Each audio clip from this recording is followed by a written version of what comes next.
Welcome back everyone to Pontos Fathom Hobbies. This is our gameplay through of Cthulhu Death May Die. We are playing Season 1, Episode 2.4, Tomes of Madness.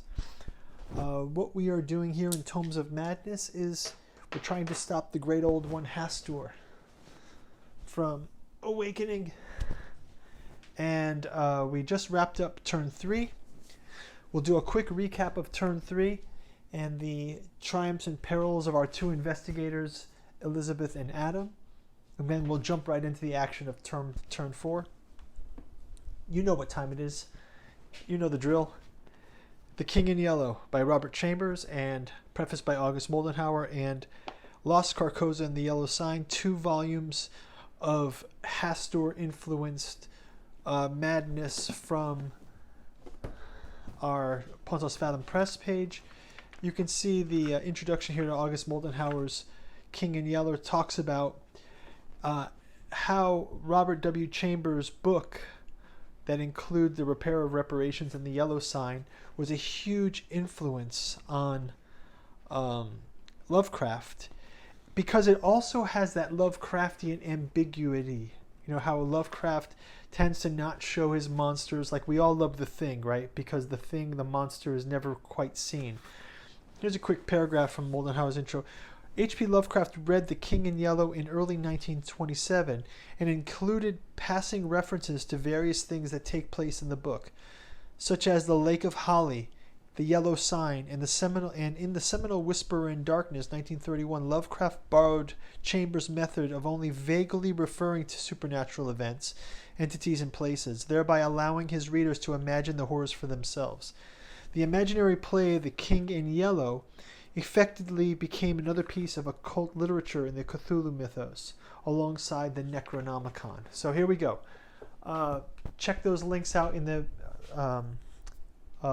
description below, and your likes, your comments, your sharing, your ringing of the bell, your subscriptions, your Patreon membership, sharing our links from the description, all of these things help support the channel.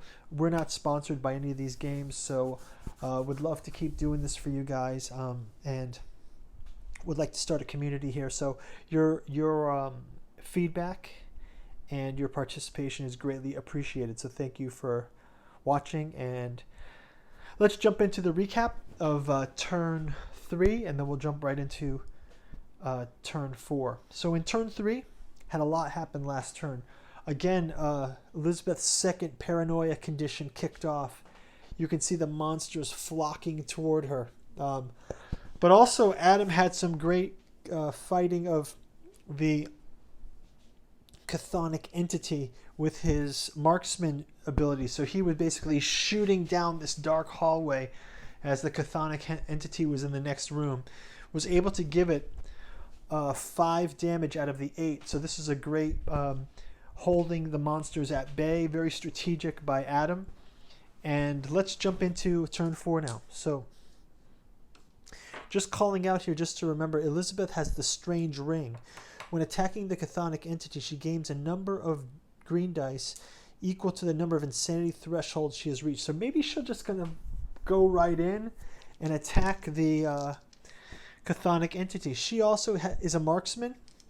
So this is a great team up between Elizabeth and Adam. I did not do this intentionally. I don't really read the cards when I do it. I just kind of liked the characters, and like as I mentioned for the paint through video, which you can also check out in our other videos, I really picked these two because their character color schemes had yellow, and it was really a way of me doing a mass painting, so I got to use yellow for these two. I took liberties with Adam's khaki pants. You can see his pants are actually kind of more of a khaki, but I went for these yellow trousers, and so that kind of helped me to, the yellow's always strange to paint with. Hey, any painters out there, the secret I know of miniature painting with yellow is you have to undercoat with white. If you take a look at these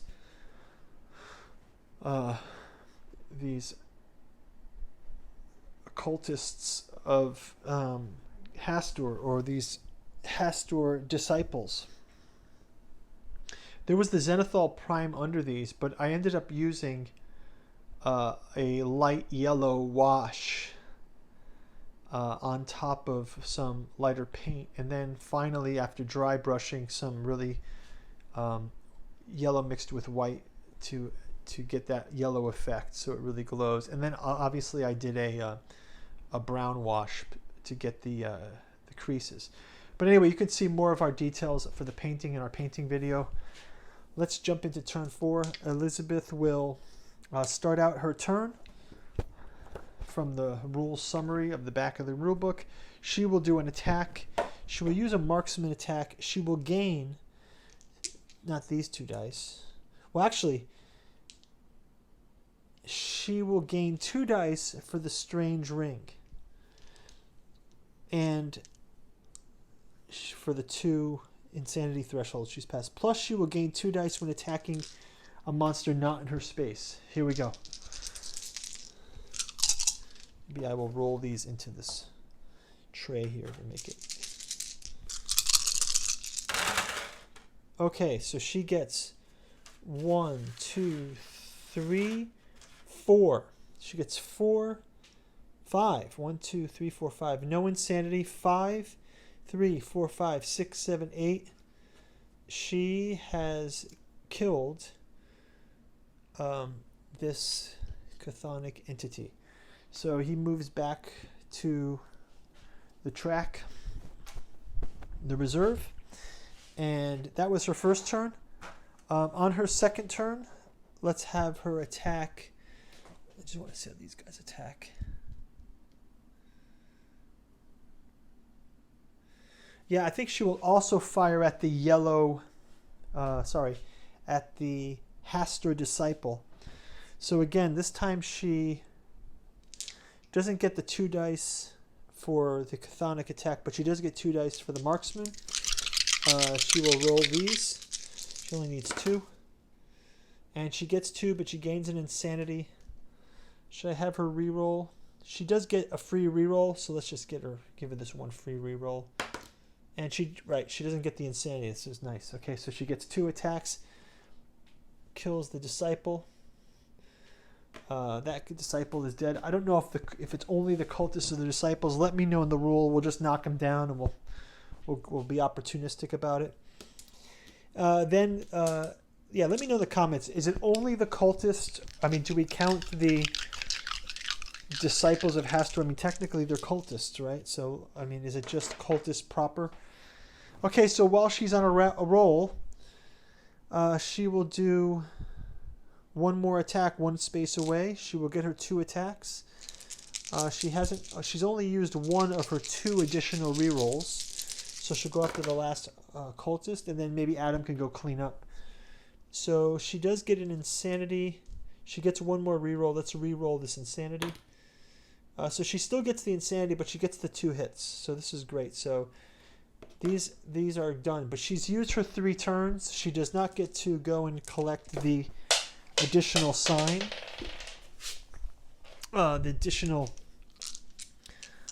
She doesn't get to go collect the additional forbidden knowledge token. So with that, we'll draw the Mythos card. So that's the end of her action phase. We draw her Mythos card. Hastur Disciple. Each Hastur Disciple moves 2 spaces towards you. There are none on the board, so we will spawn a Hastur Disciple on the yellow space. So we have 1 Hastur Disciple here. Spawned. There's a bunch of dead bodies there. Let's go to a discovery. She's safe in that back room. Her discovery card is the Mask of the Damned.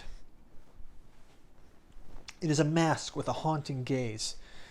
This is definitely perfect for the King in Yellow, which is a theater piece. And even the cultists, as you can see, they do have these theatrical masks here. If we zoom in on that. Zoom in. Zoom in. Is it my glasses? Is it me?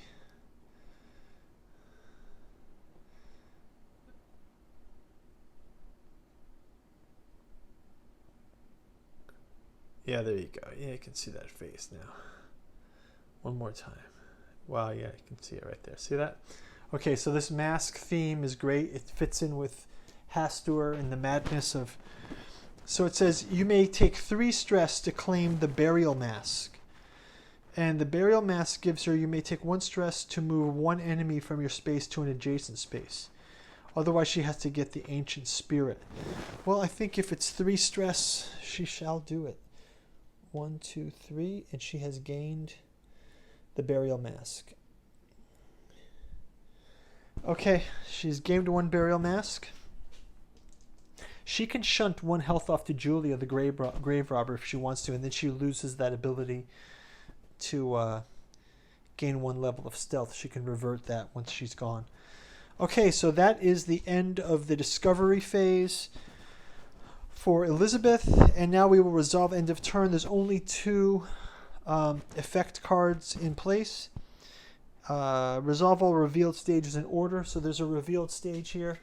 So this is when it starts to get grim.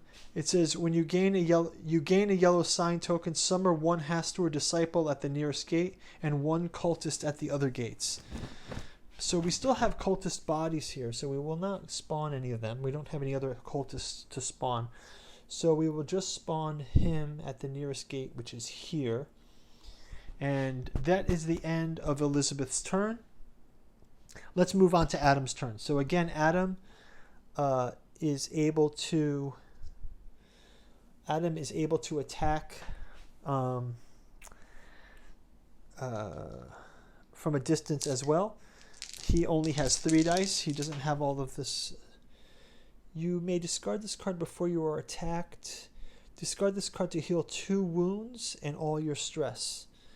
And when you loot a cultist body, draw forbidden knowledge tokens that you get to keep. Okay, he gets to be discriminatory of his. So let's have him go after one of the cultists, the Hastur disciple. And wow, he gets 3. So he gains the 2 madness conditions, and he slays one of these cultists. And then I don't think these cultists are added in that way. So let's just remove them from the board. I think that's the right way to do it. He will go again as the marksman, attack the other Hastur disciple, and he gets 2. He also gets a... Does he get a reroll? You have a free reroll when you are attacked or rolling. No, that's rolling for fire. No, so he doesn't get the reroll. He does get 2. He gains his one more insanity, and he kills this Hastur disciple. So that was 2 attacks. On his 3rd move, he can move into this room. And that will be the end of that. So let's have Mythos card. Well, actually, you know what he'll do? Instead of moving, he'll stay there and he'll heal. And he will heal 1, 2, 3 of his stress. Actually, no. You know what? Let him keep that. He'll move here. Fine. He has stress, but he can remove his stress anytime with the card. Let's draw a Mythos card. Rise of the Undead. Take the nearest cultist body and stand it back up. If there are no bodies on the board, summon a ghoul or the nearest tome instead. So he gets to stand up a cultist body. Let's see, this didn't work out right. This is grim, right?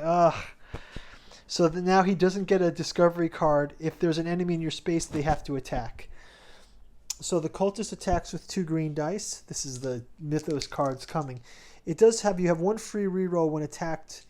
So he does have a free reroll. So let's have him. And the cultist misses. This is great. Good luck for you, Adam. No need for a reroll. Okay, and now we resolve the turn end effects. There's only 2, so no advancement. But we do have to resolve that there is gain a yellow sign token. So he gains a yellow sign token. She gained 1 last turn. He gains 1. And summon 1 Hastur disciple at the nearest gate and 1 cultist at the other gates. on each of the other gates. So let's just move one cultist. There's this cultist to here, okay? And that is the end of the turn. So some good effects, some bad effects. This is a bad situation for Adam. Let's note which turn it is with dice. I will put 1, 2, 3, 4, 5 dice here. So we're wrapping up turn 4.